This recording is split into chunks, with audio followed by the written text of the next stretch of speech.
નમસ્કાર, આવતીકાલેમાં આપનું સ્વાગત છે અને આવતીકાલે કેવી રણનીતિ મદદરૂપ થઈ શકશે અને કયા સંકેતો પર નજર રાખવી જોઈએ એની ચર્ચા સાથે હાજર છું હું ઝરણા અલકંટી।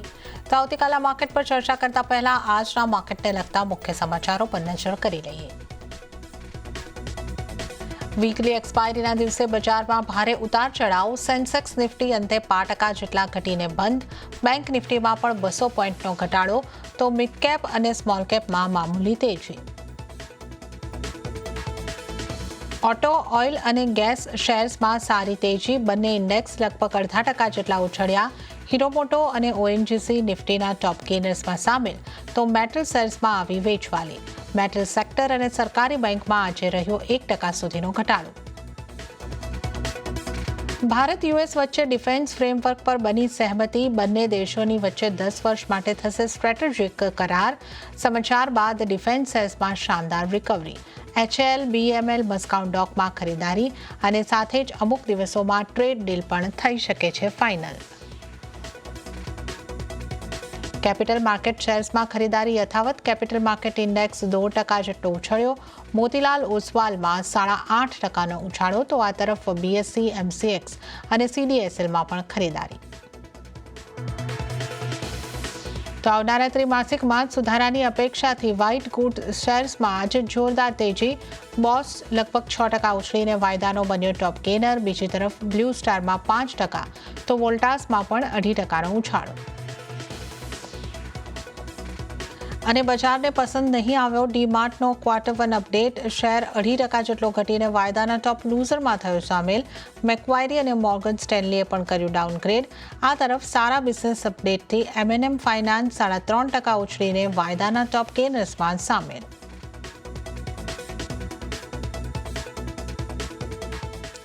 તો આજની માર્કેટ એક્શનની વાત કરી લઈએ તો વીકલી એક્સપાયરીને દિવસે ખાસી વોલેટિલિટી, ખાસા ઉતાર ચઢાવ આપણને જોવા મળ્યા અને અંતે બજારનું જે ક્લોઝિંગ આપણને થતું જોવા મળ્યું છે એ થોડી નેગેટિવિટી સાથે થતું જોવા મળ્યું છે। સેન્સેક્સની વાત કરી લઈએ તો 0.20%નું દબાણ સેન્સેક્સમાં બન્યું। 83,239ની આસપાસ સેન્સેક્સનું ક્લોઝિંગ થયું છે। નિફ્ટી ઉપર નજર કરી લઈએ, નિફ્ટીમાં 0.19%નું દબાણ બન્યું છે અને 25,405ના સ્તરો ઉપર આજે આપણે ક્લોઝિંગ થતા જોયું છે। મિડ કેપ થોડી પોઝિટિવ, ફ્લેટ ટુ પોઝિટિવ કહી શકીએ એ રીતનું ક્લોઝિંગ અહીંયા આગળથી આપણને થતું જોવા મળ્યું છે। 59,683 ના સ્તરો ઉપર મિડ કેપનું ક્લોઝિંગ થયું છે અને બેંક નિફ્ટીની જો વાત કરીએ તો 0.36%નું દબાણ ત્યાં પણ બન્યું છે અને 56,791 પર બેંક નિફ્ટીનું ક્લોઝિંગ થયું છે।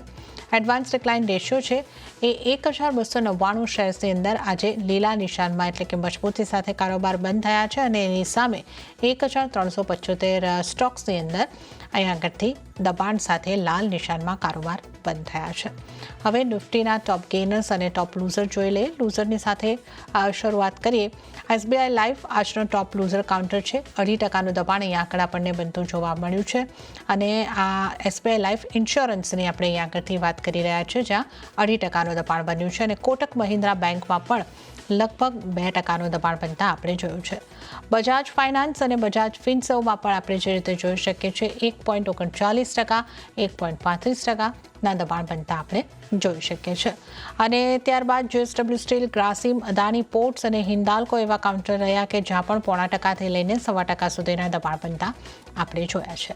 હવે નિફ્ટીના ગેનર્સ કયા રહ્યા છે ત્યાં નજર કરી લઈએ। અપોલો હોસ્પિટલમાં 1.67%ની મજબૂતી આજના દિવસે બનતી આપણને જોવા મળી છે।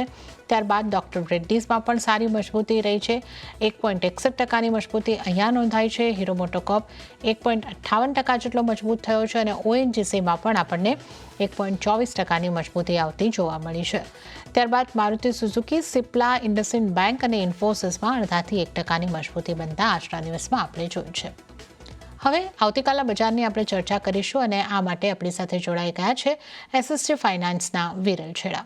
વિરલજી, સ્વાગત છે આપનું CNBC બજાર પર। અને આજે આપણે ખાસા માર્કેટ સેશન દરમિયાન ઉતાર ચઢાવ જોયા અને ક્લોઝિંગ જે છે એ થોડું નેગેટિવ સાઇડ જ થયું છે પણ 25,400ના સ્તર જળવાયા છે।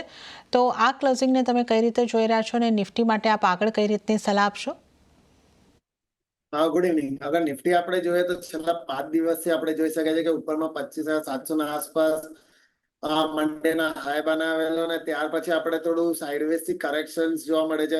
એવરીડે આગળ જોઈએ તો નિફ્ટી ફ્લેટ થી નેગેટિવ ક્લોઝિંગ આપી રહ્યો છે અને આજે જોઈએ તો એના જો પ્રીવિયસ લોસ છે એ લોસ બ્રેક કરીને એના નીચેના લેવલ્સ બનાવી રહ્યો છે અને ક્લોઝિંગ પણ આજે અરાઉન્ડ 25,400 ના આસપાસ આપી રહ્યો છે. નીચેની બાજુની અગર વાત કરીએ તો એને અરાઉન્ડ 25,200 થી 25,000 ના વચમાં સારા એવા સપોર્ટ છે. અગર એ બધા બ્રેક કરે છે તો નીચેમાં આપણને 24,800 થી પછી 25,500 સુધી પણ નિફ્ટી ડાઉન ટ્રેન્ડમાં જઈ શકે છે. ઉપરની બાજુમાં 25,700 જ્યારે પણ આ લેવલ્સ બધા ક્રોસ કરશે પછી આપણને અપસાઇડ મુવમેન્ટ સારી એવી જોવા મળી શકે છે. ને લાગી રહ્યો છે અપસાઇડમાં પછી 26,000 થી 26,200 જો કે એનો previous all time high level છે એ પણ બધા ફરીથી ટેસ્ટ કરી શકે છે. પણ અત્યારે જે હિસાબે અત્યારે માર્કેટમાં થોડું સેલિંગ પ્રેશર ચાલી રહ્યો છે મને લાગે છે આવનારા 1-2 દિવસ માટે હજી થોડું બહુ સાઇડવેઝ થી કરેક્શન રહી શકે છે. તો આ લેવલ્સ ને તો અહીંયાથી થોડું ઉપર આવે ફરીથી 25,450 ને બધા લેવલ્સ આવે છે તો મારા હિસાબે થોડું વેચવાની સલાહ રહેશે. ઉપરમાં સ્ટોપલોસ આપણે અરાઉન્ડ 25,600 ના આસપાસ મૂકી શકીએ ને નીચેની બાજુમાં ટાર્ગેટ્સ આપણે 25,200 થી 25,000 જોઈ શકીએ છીએ. ઓકે, તો 25,000 સુધીના ટાર્ગેટ અહીં આગળથી નિફ્ટીમાં બનતા દેખાઈ શકે છે. તો નિફ્ટી માટે ખાસ સલાહ આપણે અહીં આગળથી લીધી છે. કઈ રીતની રણનીતિ નિફ્ટીમાં તમારે રાખવાની છે, તો સેલ તરફની સલાહ બની રહી છે. 25,200થી લઈને 25,000ના ટાર્ગેટ બની શકે છે. 25,600નો સ્ટોપ લોસ તમારે રાખવાનો રહેશે. અને વિરલજી, બેંક નિફ્ટીમાં પણ આપણને દબાણ બનતું જોવા મળ્યું છે. 56,791ના સ્તર પર આજે બેંક નિફ્ટીનું ક્લોઝિંગ છે. બેંક નિફ્ટી માટે તમારી સલાહ કઈ રીતની રહેશે? બેંક નિફ્ટી પણ આપણે જોઈએ તો આ સપ્તાહમાં આપણે જોઈએ છે એનો નવો ઓલ ટાઈમ હાઈ બનાવેલો અરાઉન્ડ 57,628 ના આસપાસ ને ત્યાર પછી આપણે થોડું કરેક્શન જોવા મળ્યું છે. જે હિસાબે આજે દબાણ છે મને લાગે છે એમાં પણ આપણે કરેક્શન્સ ફરીથી જોઈ શકે છે. નીચેની બાજુમાં અગર વાત કરીએ તો એને અરાઉન્ડ 56,400 થી 56,000 ના લેવલ્સ ને એના નીચે આપણે જોઈએ તો અરાઉન્ડ 55,600 સુધીના લેવલ્સ એને સપોર્ટ તરીકે પ્લે કરી રહ્યો છે. પણ હાલ ઘડી જે હિસાબે કરેક્શન છે મને લાગે છે નેક્સ્ટ 1 to 2 ડેઝ માટે એમાં પણ આપણે કરેક્શન જોઈ શકે છે. તો મારા હિસાબે આ લેવલ છે તો એમાં પણ આપણે થોડો અહીંયાથી ઉછાળો આવે છે અરાઉન્ડ 56,850 ને બધા લેવલ્સ પર આવે તો વેચવાની સલાહ રહેશે. સ્ટોપ લોસ આપણે ઉપરમાં 57,200 ના આસપાસ મૂકી શકીએ અને નીચેની બાજુમાં ટાર્ગેટ 56,400 થી 56,000 ના રહેશે. ઓકે, બેંક નિફ્ટીમાં પણ વિરલજીની સલાહ વેચીને ચાલવાની બની રહી છે. તો 56,850ની આસપાસથી તમે બેંક નિફ્ટીમાં પણ વેચીને ચાલો. 57,200નો સ્ટોપ લોસ તમારે ખાસ ધ્યાને રાખવાનો રહેશે. અને બેંક નિફ્ટી માટે નીચેના લેવલ છે તમને ટાર્ગેટ તરીકે બનતા દેખાઈ શકે છે. 56,400થી લઈને 56,000 સુધીના ટાર્ગેટ માટે વેચીને ચાલવાની સલાહ અહીં આગળથી બની રહી છે. તો નિફ્ટી, બેંક નિફ્ટી પર આપણે વિરલજીની સ્ટ્રેટેજી તો જાણી છે. અન્ય નિષ્ણાતો નિફ્ટી માટે કઈ રીતની સલાહ આપી રહ્યા છે એ પણ જોઈ લઈએ. તો પ્રુડન્ટ કોર્પોરેટ એડવાઇઝરી સર્વિસીસના પ્રદીપ હોચંદાણીની સલાહ ઉપર નજર કરીએ તો એમણે નિફ્ટીને સેલ કરીને ચાલવાની સલાહ આપી છે. પણ આ એક કન્ડિશનલ કોલ છે. 25,378ના સ્તર મળે છે ત્યારબાદ સેલ કરવાની સલાહ છે. ટાર્ગેટ 25,100ના બની શકે છે અને સ્ટોપ લોસ 25,990નો રાખવાની સલાહ પ્રદીપ હોચંદાણી તરફથી. હવે આપણે નજર કરી લઈએ kushkodasara.comના કુશ કોડાસરાની કઈ રીતની સલાહ છે. એમણે પણ નિફ્ટીને સેલ કરીને ચાલવાની સલાહ આપી છે. ટાર્ગેટ 25,250ના તેઓ જોઈ રહ્યા છે અને સ્ટોપ લોસ 25,575નો રાખવાની સલાહ કુશ કોડાસરા તરફથી. તો આપણા તમામ નિષ્ણાતોની સલાહ આજના દિવસે જે નિફ્ટીને માટે બનતી દેખાઈ રહી છે તે આવતીકાલ માટે સેલ તરફ રહેવાની સલાહ બની રહી છે. તો આપણે નિફ્ટીની સ્ટ્રેટેજીની તો વાત કરી લીધી. હવે આપણી સાથે વિરલજી જોડાયેલા છે. એમની સાથે આપણે સ્ટોક સ્પેસિફિક ચર્ચાની શરૂઆત કરીશું. વિરલજી, આજે આપણે જે રીતે જોયું છે કે ઇન્સ્યોરન્સને લગતા સ્ટોક્સમાં ખાસું દબાણ આપણને જોવા મળ્યું છે. SBI લાઈફનું કાઉન્ટર હોય તો એની અંદર 2.5%ની આસપાસનું આપણને દબાણ જોવા મળ્યું છે. આ ઉપરાંત પણ ઘણા ઇન્સ્યોરન્સ કાઉન્ટર હતા કે જ્યાં ઘટાડા તરફનો માહોલ બન્યો હતો. કઈ રીતની અહીંયા આગળથી આપની સલાહ બનશે? ઓવરઓલ અગર ઇન્સ્યોરન્સ કંપની છે અગર વાત કરીએ તો આપણે જોઈ શકાય કે નેક્સ્ટ પ્રીવિયસ 1 to 2 વીક્સમાં આપણે જોઈએ છે કે બધામાં થોડી અપસાઇડ મુવમેન્ટ આપણને જોવા મળી હતી. એના જો લોસ હતા ત્યાંથી આપણે 7 to 8% જેટલું આપણને ઓલમોસ્ટ અપસાઇડ મુવમેન્ટ જોવા મળી હતી. અને ઓલમોસ્ટ જોવા જઈએ તો SBI લાઈફની જગ્યાએ પહેલા વાત કરીએ તો એના ન્યૂ ઓલ ટાઈમ હાઈ બનાવી 52 વીક્સ હાઈ બનાવ્યો હતો ને ત્યાર પછી આપણે થોડું એને કરેક્શન જોવા મળે છે. જે હિસાબે આજે કરેક્શન થયું છે વોલ્યુમ્સ પણ એમાં સારા હતા અને આજનું જે એનો 20 DMA છે એના નીચે ક્લોઝિંગ આપી ગયો છે. લાગી રહ્યું છે અહીંયાથી કરેક્શન કન્ટિન્યુ કરી શકે છે. નીચેમાં એને 1780 ના આસપાસ સપોર્ટ છે. અગર એ બધા પણ બ્રેક કરે છે તો નીચેની બાજુમાં 1700 સુધી પણ ડાઉન ટ્રેન્ડ કન્ટિન્યુ રહી શકે છે. ઓવરઓલ જો હિસાબે ચાર્ટ સ્ટ્રક્ચર છે, મને લાગે છે કરેક્શન હજી પણ થઈ શકે છે. તો આ લેવલ્સમાં બાય કરવાની સલાહ નહીં રહેશે. અહીંયાથી કરેક્શન હવે પછી જ કરવાનું રહેશે. ઓવરઓલ લોંગ ટર્મ માટે સ્ટોક સારા દેખાય રહે છે, પણ હાલ ઘડી મારા હિસાબે થોડું વેટ એન્ડ વોચ કરવાનું રહેશે. એચડીએફસી લાઈફની પણ અગર વાત કરીએ તો એમાં પણ આપણે આજે ઓલમોસ્ટ 0.5% જેટલું કરેક્શન જોયું હતું ને એમાં પણ જોઈએ તો એના ઓલ ટાઈમ હાઈસ બનાવેલા અરાઉન્ડ 820 ના આસપાસ, ત્યાર પછી આપણે કરેક્શન જોયું છે. એને પણ નીચેમાં જોઈએ તો અરાઉન્ડ 775 770 એ બધા સપોર્ટ લેવલ છે. અગર એ બધા બ્રેક કરે છે તો અહીંયાથી કરેક્શન્સમાં આપણને 750 થી 730 ના લેવલ્સ પણ જોવા મળી શકે છે. જે હિસાબે સેલિંગ પ્રેશર છે, મને લાગે છે ડાઉન ટ્રેન્ડ હજી આ કન્ટિન્યુ કરી શકે છે. તો એમાં પણ અત્યારે થોડું વેટ એન્ડ વોચ કરવાની સલાહ રહેશે. ઓકે, તો અત્યારે ઇન્સ્યોરન્સ સ્પેસની અંદર તો વેટ એન્ડ વોચ કરીને ચાલવાની સલાહ બની રહી છે. બેંક્સની વાત કરી લઈએ. બેંક્સમાં પણ આપણે મોટાભાગના કાઉન્ટરની અંદર દબાણ સાથેનો કારોબાર જોઈ રહ્યા છે. કોટક મહિન્દ્રા બેંકમાં લગભગ 2% આસપાસનું દબાણ બન્યું છે. આ ઉપરાંત એચડીએફસી, આઈસીઆઈસીઆઈ, એક્સિસ બેંક, આ તમામમાં એક દબાણ બનતું જ દેખાયું છે. પીએસયુ બેંકની વાત કરી લઈએ તો એસબીઆઈ હોય, પીએનબી હોય, આ બધામાં પીએનબીમાં 3% સુધીનું દબાણ બન્યું હતું. તો દબાણ તરફનો માહોલ રહ્યો છે. વિરલજી, બેંક્સને કઈ રીતે જોઈ રહ્યા છો? કયા કાઉન્ટર પર ફોકસ હોવો જોઈએ? ઓવરઓલ અત્યારે જોઈએ તો આ જો નિફ્ટીની રેલી હતી એમાં બેંક નિફ્ટીનો સપોર્ટ વધારે હતો in respect to IT sector કે બીજા કોઈ સેક્ટરની અગર વાત કરીએ તો જે હિસાબે અત્યારે ઓલ ટાઈમ હાઈ પર બધા ચાલી રહ્યા હતા ત્યારથી મને લાગે છે થોડું બહુ કરેક્શન આવી શકે છે. જે રીતે એક્સિસ બેંક છે એ પણ જોઈએ તો અલાઉન્ડ એનો જો હાઈ છે 1250 ના આસપાસ, ત્યાં મલ્ટિપલ ટોપ્સ બનાવ્યો છે ને ત્યાંથી આપણે કરેક્શન જોઈ લીધું છે. લાગે છે કન્ટિન્યુમાં નીચેમાં આપણને 1120 થી 1100 ના લેવલ્સ પણ જોવા મળી શકશે.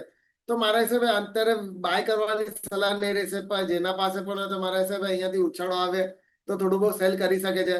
લોંગ ટર્મ માટે સ્ટોક સારા દેખાઈ રહ્યા છે, પણ શોર્ટ ટર્મ માટે મારા હિસાબે થોડું અવોઇડ કરવાની સલાહ રહેશે. એચડીએફસી બેંક પણ જોઈએ તો ઓલમોસ્ટ એ 2000 ના ઉપરના એના ન્યૂ હાઈસ બનાવી રહ્યા હતા અને છેલ્લા 3-4 દિવસથી એક રેન્જમાં ટ્રેડ કરી રહ્યો છે.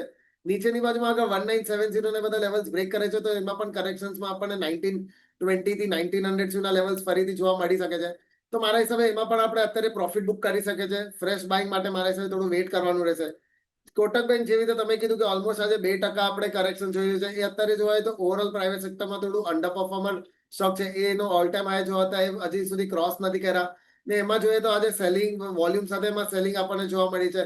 ને એના જો 20 ડીએ 50 ડીએમએ છે 2130 ના આસપાસ, એના નીચે અત્યારે ક્લોઝિંગ આપી રહ્યો છે. લાગે છે અહીંયાથી કરેક્શન્સમાં આપણને ફરીથી 2050 થી 2000 ના વચમાં લેવલ જોવા મળી શકે છે.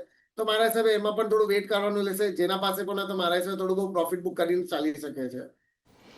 ઓકે, તો બેંકમાંથી અત્યારે એચડીએફસી બેંક અને કોટક મહિન્દ્રા બેંક ઉપર પ્રોફિટ બુક કરીને ચાલવાની સલાહ ખાસ કરીને બનતી જોવા મળી રહી છે.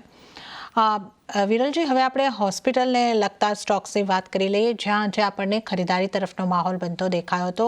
એસ્ટર ડીએમના સ્ટોકમાં સૌથી વધારે 9.9% મજબૂતી આપણને બનતી દેખાય અને નિફ્ટી 50માંથી વાત કરીએ તો અપોલો હોસ્પિટલ 2% આસપાસ મજબૂત થતો દેખાયો છે. તો હોસ્પિટલને લગતા સ્ટોકમાંથી આપની કઈ રીતની સલાહ રહેશે? ઓવરઓલ બંને કાઉન્ટર મને સારા દેખાય છે. અગર પહેલા એસ્ટર ડીએમ ની વાત કરીએ તો આપણે એમાં જોઈ શકાય છે કે ઓલમોસ્ટ 3 મંથ્સ નો વોલ્યુમ એનો વધારેમાં વધારે આજે થયો હતો અને આજે ઓલમોસ્ટ 10% નો આપણને અપસાઇડ મુવમેન્ટ જોવા મળી છે. અત્યારે જોઈએ તો ઓલ ટાઈમ હાઈ પર પણ ટ્રેડ કર્યો છે. ઓવરઓલ ચાર્ટ સ્ટ્રક્ચર એનો સારું દેખાઈ રહ્યો છે. તો એવરી ડિપ્સમાં બાય કરીને ચાલી શકે છે. નીચેમાં જ્યાં સુધી નીચેમાં 530 ને બધા લેવલ્સ બ્રેક નથી કરતો ત્યાં સુધી મને શોર્ટ ટર્મ ટુ મીડિયમ ટર્મમાં સ્ટોક સારું દેખાઈ રહ્યો છે. ઓવરઓલ લોંગ ટર્મ માટે પણ સ્ટોક સારું છે અને અહીંયાથી મને લાગે છે ઉપરમાં આપણને 750 થી 800 શોર્ટ ટુ મીડિયમ ટર્મમાં અને લોંગ ટર્મ માટે જોઈએ તો 950 સુધીના ટાર્ગેટ આપણને જોવા મળી શકે છે. તો મારી હિસાબે એવરી ડિપ્સમાં આપણે બાય કરીને ચાલી શકે છે 530 ના સ્ટોપ લોસ થી. અપોલો હોસ્પિટલની અગર વાત કરીએ તો એ પણ હતી જોઈએ તો ઓલમોસ્ટ 0.5% જેટલો આપણને અપસાઇડ મુવમેન્ટ જોવા મળી છે ને એ પણ એનો અગર વીકલી ચાર્ટમાં જોઈએ તો ઓલ ટાઈમ હાઈ પર અત્યારે ક્લોઝિંગ આપી રહ્યો છે. લાગી રહ્યો છે ઓવરઓલ અત્યારે અહીંયાથી મુવમેન્ટ સારી એવી જોવા મળી શકે છે. વોલ્યુમ્સ પણ સારા એવા થઈ રહ્યા છે. જ્યાં સુધી એમાં પણ આગળ જોઈએ તો નીચેમાં 6650 બધા લેવલ્સ બ્રેક નથી કરતો ત્યાં સુધી કાઉન્ટર લોંગ ટર્મ માટે સારું દેખાઈ રહ્યો છે. તો ઓવરઓલ એવરી ડિપ્સ બાય કરીને ચાલી શકે છે. ઉપરમાં 8800 થી 9200 ના લેવલ આપણને લોંગ ટર્મમાં જોવા મળી શકે છે. સૌથી પહેલા આપની પસંદગીના સ્ટોક જાણી લઈએ તો કયા બની રહ્યા છે આપના ટ્રેડિંગ કોલ્સ? મારા પસંદગી 2 સ્ટોક બની રહ્યા છે. બંને મીડિયમ ટુ લોંગ ટર્મ માટે રહેશે. પહેલું સ્ટોક ઇન્ડિયન એનર્જી એક્સચેન્જ છે, આઈઈએક્સ. હવે જોવા જઈએ તો અત્યારે એના રિસેન્ટ હાઈસ આપણે 215 ના આસપાસ જોયા હતા અને ત્યાર પછી થોડું કરેક્શન્સ પણ જોયું હતું ને ત્યાંથી થોડું પુલબેક આપણને સારું એવું જોવા મળી રહ્યો છે. ઓવરઓલ જોઈએ તો એના જો પ્રીવિયસ હાઈસ હતા અરાઉન્ડ 195 ના આસપાસ, એ અત્યારે ક્રોસ કર્યા છે ને એના ઉપર અત્યારે ક્લોઝિંગ આપી રહ્યો છે. સાથે એના જે એવરેજીસ છે 20 DMA 50 DMA એના ઉપર અત્યારે નીકળી રહ્યો છે. સાથે એસેન્ડિંગ ટ્રાયંગલ પેટર્ન ફોર્મેશન્સ પણ થઈ રહ્યું છે. ઓવરઓલ કાઉન્ટર મને સારું દેખાઈ રહ્યું છે અને લાગી રહ્યું છે અહીંયાથી અપસાઇડ મુવમેન્ટ આપણને ફરીથી સારી એવી જોવા મળી શકે છે. તો આ લેવલ્સ પર બાય કરવાની સલાહ રહેશે. નીચેમાં સ્ટોપ લોસ આપણે અરાઉન્ડ 177 નો આસપાસ મૂકી શકીએ ને ઉપરની બાજુમાં ટાર્ગેટ મને 240 ના આસપાસના જોઈ શકીએ છે. સેકન્ડ પિક મારી હીરો મોટર્સ પર રહેશે. ઓવરઓલ કાઉન્ટર અત્યારે જોઈએ તો છેલ્લા એકાદ મહિનાથી એક રેન્જમાં ટ્રેડ કરી રહ્યો છે. ઉપરની બાજુમાં 4490 અને નીચેની બાજુમાં જોઈએ તો અરાઉન્ડ 4150 એ રેન્જમાં ટ્રેડ કરે છે. હાલ ઘડી અત્યારે છેલ્લા 15-20 દિવસમાં જોઈએ તો વોલ્યુમ સાથે એમાં પણ મુવમેન્ટ સારી એવી જોવે છે. હાલાકી અત્યારે સ્ટોક એક રેન્જમાં ટ્રેડ કરે છે તો પણ મને લાગે છે અહીંયાથી અપસાઇડ મુવમેન્ટ આપણને ક્યારે પણ સારી એવી જોવા મળી શકે છે. તો આ લેવલ્સ પર બાય કરવાની સલાહ રહેશે. નીચેમાં સ્ટોપ લોસ આપણે 4150 ના આસપાસ મૂકી શકીએ ને ઉપરની બાજુમાં ટાર્ગેટ્સ આપણા 4600 ના રહેશે. ઓકે, તો અહીંયા આગળથી વિરલજીની પસંદગીના બે સ્ટોક ઉપર આપણે નજર કરી લઈએ તો આઈઈએક્સ ઉપર ખરીદારી કરવાની સલાહ બની રહી છે. આઈઈએક્સમાં ટાર્ગેટ જે છે 240ના બની શકે છે અને સ્ટોપ લોસ 177નો રાખો તો આઈઈએક્સમાં ખરીદી કરીને ચાલી શકો છો. અને બીજો વિરલજીની પસંદગીનો સ્ટોક બની રહ્યો છે હીરો મોટોકોર્પ. અહીંયા પણ ખરીદી કરીને ચાલવાની સલાહ છે 4600ના ટાર્ગેટ માટે અને સ્ટોપ લોસ 4150નો રાખવાનો રહેશે. તો આ વિરલજીના પસંદગીના સ્ટોક્સની આપણે ચર્ચા કરી. અને ત્યારબાદ વિરલજી જો આપણે ચર્ચાની અંદર આગળ વધીએ, આગળ ડિફેન્સ સ્ટોક્સની વાત કરી લઈએ કારણ કે જે રીતે એક યુએસ અને ઇન્ડિયા વચ્ચે કરારનું ફ્રેમવર્ક સામે આવતું દેખાયું ત્યારબાદ આજે ડિફેન્સ સ્ટોકમાં ફરી એક વખત મજબૂતી આવતી દેખાય છે. HAL હોય, BEML, મસ્કાઉ ડોક આ બધામાં જ ખરીદારી દેખાય છે.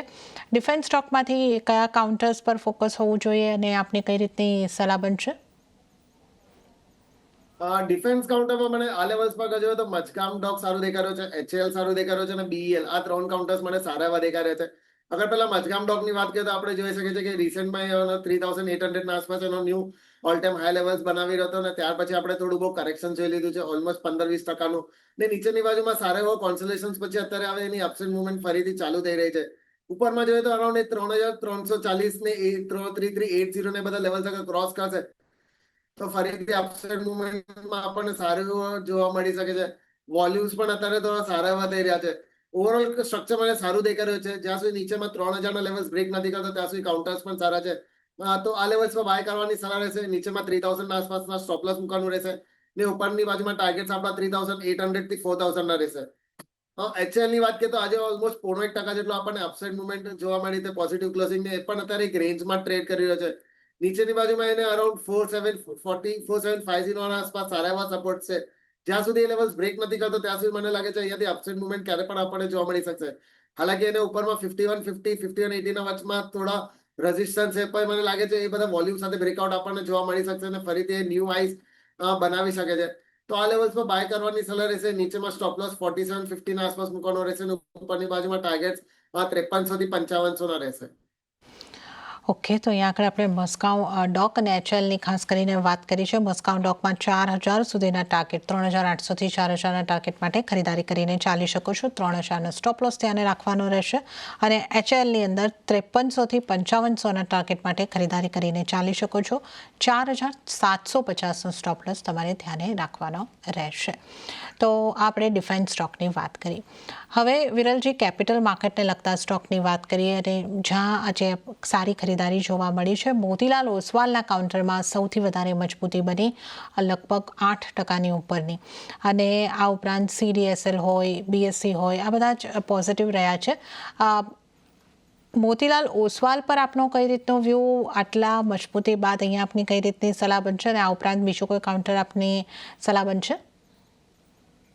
કેપિટલ માર્કેટમાં જોઈએ તો મોતીલાલ ઓસવાલ કાઉન્ટર સારું દેખાઈ રહ્યો છે અને સાથે BSE અને CDSL પણ સારા દેખાઈ રહ્યા છે. હવે મોતીલાલ ઓસવાલની વાત કરીએ તો આપણે ઓલમોસ્ટ અત્યારે જોઈ શકીએ છીએ કે એના 6 મહિનાના હાઈસ પર ટ્રેડ કર્યો છે ને આજે એમાં પણ આપણને વોલ્યુમ સાથે બ્રેકઆઉટ જોવા મળ્યો છે. જ્યાં સુધી નીચેમાં 800 ને બધા લેવલ્સ બ્રેક નથી કરતો ત્યાં સુધી મને કાઉન્ટર સારું દેખાઈ રહ્યો છે અને લાગી રહ્યો છે અહીંયાથી ઉપરમાં ફરીથી એના જો પ્રીવિયસ ઓલ ટાઈમ આયા હતા 1030 થી 1050 ના વચમાં એ ફરીથી ટેસ્ટ કરી શકે છે અને અગર એ બધા પણ બ્રેક કરે છે તો ઉપરમાં 1200 સુધીના લેવલ્સ પણ આપણને જોવા મળી શકે છે. તો ઓવરઓલ કાઉન્ટર સારું દેખાઈ રહ્યો છે. એવરી ડિપ્સમાં બાય કરીને ચાલી શકે છે. 800 નો સ્ટોપ લોસ મૂકવાનું રહેશે અને મીડિયમ ટુ લોંગ ટર્મ માટે ટાર્ગેટ્સ આપણા 1000 થી 1200 ના રહેશે. BSE ની વાત કરીએ તો એ પણ આજે ઓલમોસ્ટ 2.5% જેટલો આપણને અપસાઇડ મુવમેન્ટ જોવા મળી હતી ને એ પણ જોઈએ તો એના જો ઓલ ટાઈમ હાઈ છે અરાઉન્ડ 3000 ના એના આસપાસ જ અત્યારે ટ્રેડ કરી રહ્યો છે. જ્યાં સુધી નીચેમાં પણ એના 2500 2480 ને બધા લેવલ્સ બ્રેક નથી કરતો ત્યાં સુધી કાઉન્ટર સારું છે અને મને લાગે છે ઉપરમાં ફરીથી એ 3000 ના લેવલ્સ ક્રોસ કરીને અપરમાં 3300 સુધીના લેવલ્સ પણ આપણને દેખાડી શકે છે. તો આ લેવલ્સ પર આપણે બાય કરવાની સલાહ રહેશે. નીચેમાં 2500 સુધીના સ્ટોપ લોસ મૂકવાનું રહેશે ને મીડિયમ ટર્મ માટે આપણે ટાર્ગેટ 3300 ના રહેશે. CDSL ની વાત કરીએ તો એ પણ ઓલમોસ્ટ અત્યારે 1.5% પ્લસ છે ને એ પણ અત્યારે એના જો 6 મંથ્સના હાઈસના આસપાસ ટ્રેડ કર્યો છે. ઉપરમાં 1950 1980 ના વચમાં માઇનર રેઝિસ્ટન્સ છે એ બધા ક્રોસ કરશે તો લાગી રહ્યો છે એના જો ફરીથી પ્રીવિયસ જો ઓલ ટાઈમ હાઈ હતા અરાઉન્ડ 2000 ના ઉપરના એ બધા ક્રોસ ફરીથી આપણને જોવા મળી શકે છે અને એ બધા ક્રોસ પણ કરી શકે છે. તો ઓવરઓલ કાઉન્ટર સારું દેખાઈ રહ્યું છે. એવરી ડિપ્સ બાય કરીને ચાલી શકે છે. સ્ટોપ લોસ આપણે નીચેમાં 1530 ના આસપાસ મૂકી શકે અને ઉપરની બાજુમાં ટાર્ગેટ્સ આપણને 2300 થી 2500 ના લોંગ ટર્મમાં જોવા મળી શકે છે. ઓકે, તો કેપિટલ માર્કેટને લગતા સ્ટોકની વાત કરીએ. મોતીલાલ ઓસ્વાલમાં બાયની સલાહ છે. 1000ના ટાર્ગેટ માટે, BSEમાં 2500 સુધીના ટાર્ગેટ માટે ખરીદી કરી શકો છો અને CDSLમાં 2550ના ટાર્ગેટ માટે ખરીદી કરીને ચાલી શકો છો. અને ત્યારે જ વિરલજી, હવે સમય થઈ રહ્યો છે આપની પાસેથી રજા લેવાનો, તો આપના કોઈ ડિસ્ક્લોઝર? જે પણ છે આપણે ડિસ્કસ કર્યા પર્સનલ હોલ્ડિંગ કર્યા પણ નથી પણ કંપનીના ક્લાયન્ટ અને એસોસિએટની હોઈ શકે છે. જી વિરલજી, આપનો આભાર અમારી સાથે જોડાવા બદલ અને તમામ સ્ટોક અંગે ચર્ચા કરવા બદલ. અને આ સાથે જ આવતીકાલેમાં હાલ પૂરતું આટલું જ. હાલ મને પણ આપશો રજા, પણ વધુ અપડેટ અને સમાચારો માટે આપ જોતા રહો CNBC બજાર. નમસ્કાર.